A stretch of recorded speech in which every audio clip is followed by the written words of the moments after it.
Салам достор, биздин каналга жазылыңыздар. Башкалар көрсөтпөгөндү биз көрсөтөбүз. Кыргызстанда дагы интернет, ошон үчүн социалдык тармактар мындай кеңири пайдаланылып атат.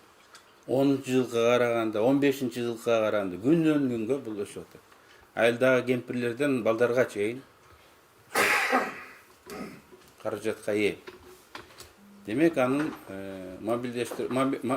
элдин пикирин калыптандырган, элди мобилизациялай турган мүмкүнчүлүгү мындай алдыда. Мен муну айтып атканым, дүйнө боюнча бул тенденция бар. Азыр монополия, информацияга болгон монополия жок. Мурун КТРК эмнени айтып койсо эл ошого ишенип отуруп калат. Бүгүн альтернативалык ой, пикир, баа, оценка. Кыргызстанга бир түндө таралат. Бүгүн бар политик эртең эле күйүп жок болуп кетиши мүмкүн, жыдып. Бир эле түндө.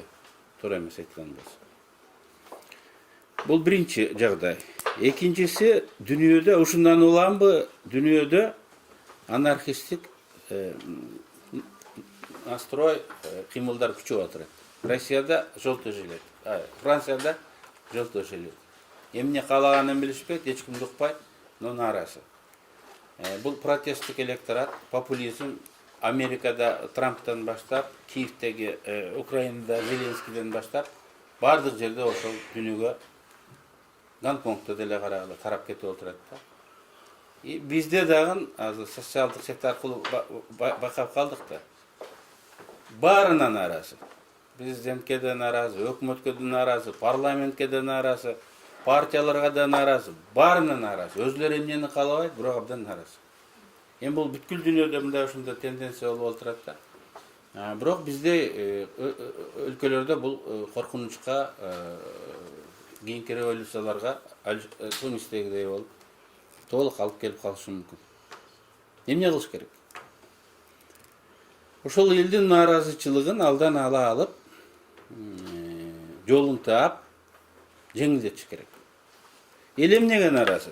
Саясатка келгенде. Көбү шайлоо системасына нааразы. Партиянын төрагалары орунду сатат экен, эл шайлабай эле ошолор шайлайт экен деп, партиялык тизмеге нааразы, партиялык системага нааразы.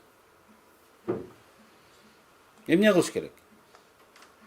Анда ошол алар айтып атпайбы тиги партиянын лидери чечет экен деген. Аны тизмедеги кандидаттын ордун партиянын лидери эмес, эл чечсин деп, жана преференциялык тизмени элге бериш керек.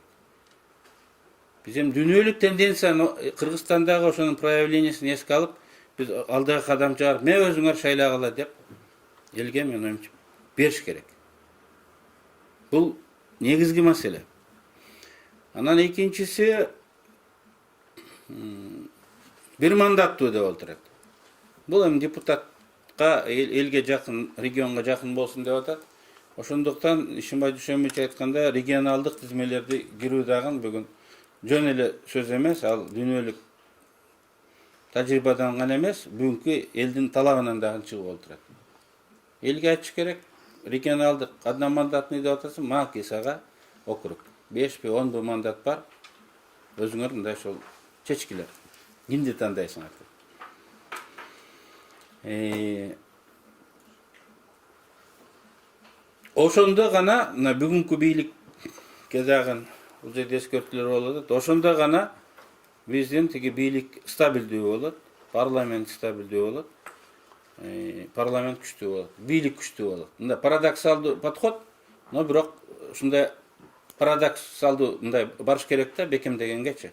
Традициялык жол менен бүгүн мындай алдан ала мүмкүн болбой калды.